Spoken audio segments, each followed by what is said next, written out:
Hey, I'm back. My name is still Danny, and this is still Southern California Comics Weekly Video Update. Cool? That sound good to you? Alright, well, new comics came out this week, and I'm going to tell you all about them, and it is a huge stack this week. I didn't think it was going to be a big week, but it's actually a major week. Alright, first of all, final issue time. She-Hulk number 12. This is a great series. This is Charles Soule and Javier Pulido just doing really beautiful, fun superhero comics. Really amazing art. Like, check that out. This is the first page I saw this afternoon when I picked it up. Amazing. So good. This is the last issue. Trade paperback coming soon, I assume. Y'all shouldn't have slept on this. Everyone should have bought this to keep this alive. But we got a year's worth of issues. That's okay, I guess. More last issues, though. Terminal Hero number 6 from Dynamite. This is Peter Milligan and Piotr Kowalski, who draws the comic Sex.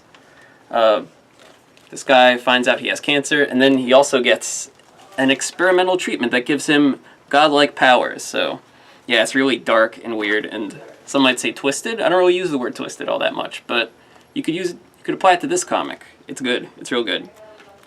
You should pick it up. You should track the issues down, buy the trade paperback, whatever. Speaking of trade paperbacks, Trees. Warren Ellis, Jason Howard, Image Comics. This is a $14.99 trade for 8 issues. These are the first 8 issues of Trees, and it's good. It is a sci-fi story about these alien structures that form all over the world. They look like this. Just structures standing up in the air. They're called trees by the humans, and no one's sure what they do yet, but it follows a bunch of parallel stories all over the world. It's a little bit in China, a little bit in Antarctica, a little bit of the Thing vibe there, which we'll bring up later. This first trade has a shocking ending. It's still ongoing. Issue 8 came out a few weeks ago, but now they got the trade. You should check it out. I'm not going to say you should check it out for every book, but you should check that stuff out.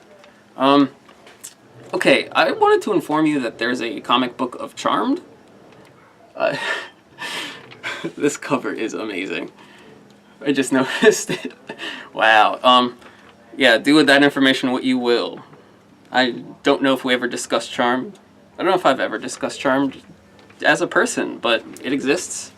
And if you want Charmed in your life, it's here. It's from Zenescope, who does comics of note, I think. Yeah, Charmed. I hope you will be charmed by it as well. Alright, back to stuff I actually know how to talk about. 8 is a new comic from Dark Horse Comics. It is by Rafael Albuquerque, and writer is Mike Johnson, but Rafael Albuquerque is sort of the story art credit, who you may know from, American Vampire. He did some Batman? May have done some Batman of some sort. But, sort of time travel, I'd say Quantum Leap-ish, because it's about a chrononaut who travels through time and loses his memories, and there's like a voice guiding him, and it's got a really nice color palette. Like, Albuquerque decided not to go full color, but this is technically full color, but he has a very carefully chosen palette, which is really nice. I think this will probably be a sleeper hit. I think it might be worth checking out for a few of you guys. Really nice blues and oranges, just like every movie cover ever. But hey, that's okay, because it's a comic book, and comics are better than movies sometimes. Oftentimes. Speaking of comic books and movies, Plunder number 1 is a brand new comic from Archaia. It's by the artist. Let's start that over. It's written by Swifty Lang and drawn by Scuds McKinley. I wasn't sure which name he was going by. So imagine Captain Phillips meets the Thing. Huh? Well, it's about some pirates. I don't know if they're Somali pirates necessarily, but they are pirates of the modern day variety who end up in some The Thing type hijinks. It's a horror comic. I've read this issue. It's not bad. It's pretty interesting. Once the violence starts happening, you know I'm into it. So there's that going on. What if I told you there was a steampunk Green Hornet comic from Dynamite? It's called Legendary Green Hornet. I don't know if that's a thing you'd be into, but it seems well made enough that if you're into this, you might not be disappointed. Haven't read it, don't have much to say about it, but it's the new number 1, Steampunk Green Hornet. Could be fun. All right, new from Image. Thrilling Adventure Hour, Sparks, Nevada, Marshall on Mars, #1. That's a lot of words. Most Image comics only have one word as their title, and this one has a million. Thrilling Adventure Hour is a podcast / stage show, comedic type thing that's done in the style of old radio serials, like your Supermans, your Green Hornets. Who else is a radio? The Doc Samson? Was he a radio? I don't know. Lone Ranger. That's a good one. Anyway, this is a sci-fi western. Very comedic. I'm gonna show you the art. It's very cartoony. Looks like a good read. It's from Image Comics. It's by Ben Acker and Ben Blacker, who are like two of the main Thrilling Adventure Hour guys. They write a lot of stuff for Marvel as well. They did the Thunderbolts for a brief period. Yeah, it's here. Get used to it. Alright, talking about superhero comics. Here's a rare breed, a superhero comic from Image. They don't do a lot of these. They do a handful. But this is called Secret Identities. It is from Image Comics. It is by Brian Joines and Jay Ferber.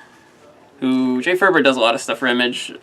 A lot of it flies under the radar, but this is a easily sellable premise. It's about a superhero team, pictured on the cover, whose newest recruit is actually a mole. He's spying on the team for what may or may not be sinister forces, but this does give you all the superhero action you require in a superhero comic. Looks a little bit like the world of Invincible, very Invincible-ish. I hope that doesn't deter you, because I think some of y'all might like this. Oh man, that was quick. We're already down to the last book, and what do you think it was going to be? Of course, it's a Grant Morrison comic. I'm very predictable, and these are always events to me. This is Multiversity The Mastermen, the latest in the Multiversity one-shot series, taking place across the DC Comics multiverse. This is drawn by Jim Lee, who you may remember from very many popular comics. And this one should be no different. This is the Nazi Superman issue. It takes place on a planet where the Nazis won the war, and once a little spaceship crashed down, Superman grew up to be a Nazi guy. You may remember that character from, what's it called? Final Crisis, one of my favorite comics ever. And that's not sarcasm, I love it. This is the story of that character some more, who's pretty intriguing. I think he's on Earth, it used to be called Earth X. I think it's Earth 10 in the multiverse. So you got the Freedom Fighters, your Uncle Sam, the Ray, Human Bomb, Phantom Lady, probably a couple others. Black Condor, hey, what's up? Yeah, Multiversity, it's gonna be great. It's drawn by Jim Lee. It opens with Hitler on the toilet. Like, in case you were wondering how this comic book starts and what kind of imagery you can expect. That's funny. That's great. I'm excited. Can't wait to read it. You know what else I can't wait to do? Listen to loud sounds and move on to the next segment. You in? I'm in. Let's do it. Let's transition now. And I'm back. Alright, big movie news. The Deadpool movie has officially been announced, starring Ryan Reynolds. From Fox. It's got a lot of weird X-Men characters in it, as you might expect. There's a character called Angel Dust in it, who has, like, crack-themed powers. Like, basically, she has the power to give crack to herself via her body and become super strong. PCP is the more obvious choice. But yeah, it's gonna be crazy. Prostitute lady from Firefly is playing the romantic lead. There's a romantic lead in a Deadpool movie. That's weird, but Ryan Reynolds, Deadpool, it's gonna be a lot of fun. You've probably seen the whatchamacallit, like the test footage. That was crazy. It's gonna be great. It's gonna be really great. I think. I hope. I don't know. I'm in doubt now, but I want to tell you about Deadpool comics. They exist. Let's start with what's currently out. I noticed there's a comic out called Night of the Living Deadpool. This is not for kids. Zombie Deadpool. You can just put Deadpool in any situation. I don't know. He's basically Bugs Bunny in the Marvel Universe. He's wacky. He has meta powers. He's got narration that knows the comic book you're reading is a comic book. That's fun. But the current series is called Deadpool. It is by Gary Duggan and Brian Posehn, who are like two comedian type guys. This is your main source for Deadpool action and adventure and hijinks. And let's see, that was issue 41. They've been around for a while. The first trade is called Dead Presidents. It's got art by Tony Moore, who did like the first 6 or 7 issues of The Walking Dead. 5 to 7, I forget. I don't think he draws it anymore. Oh, wait. Yeah. But this is the one he drew. It's great. It's nuts. Here is a cover where he is boxing with a zombie Abraham Lincoln in a boxing ring. That's crazy people stuff. And oh, by the way, that actually happens. That's just not a joke. Yes. That's all I have to say about this. It's cool, it's weird, it's funny. A little twisted. And previous series was by Daniel Way. It also lasted like a long time. This trade collects 23 through 26. He makes jokes. Marvel Universe gets lampooned. You're gonna love it. Let's go back to the classics. Let's see. Yes, Deadpool Classic. It's by a bunch of different creators. Let's see. It starts off with his first appearance in New Mutants number 98. So close to 100, yet so far. Yep, it's that crazy Rob Liefeld action. Just amazing postures and anatomy. So good. So great. Yep. Oh, Cable's in it. Hey. Anyway. Let's see. It also includes the first time that people actually care about Deadpool, besides him being an awesome character, which is the Joe Kelly series, which is incredibly 90s. It lasted a million years, but this is where Deadpool really comes onto his own as a comedy character. That looks like Ed McGuinness art, and it probably is. Yeah, Ed McGuinness. This is sort of where he got put on the map. Real good stuff. Classic. My personal favorite is actually the weirdest, most inappropriate one, which is Deadpool Max. It's written by David Lapham, who did Straight Bullets, and drawn by Kyle Baker, who is amazing. Let's see, what's a good... Alright, I think I can show you this without getting in trouble. Yes, this is really great Kyle Baker art. It takes place outside of Marvel Comics continuity. It is good. The only problem with Marvel Max Comics is I have to look at the pages before I show them off, because I feel like I might get banned from YouTube. But it's got Hydras, it's got Deadpool, it's weird, it's ridiculous. It's not for kids. Deadpool is barely for kids, like, straight up, but Deadpool Max is the most not for kids you could possibly get with Deadpool.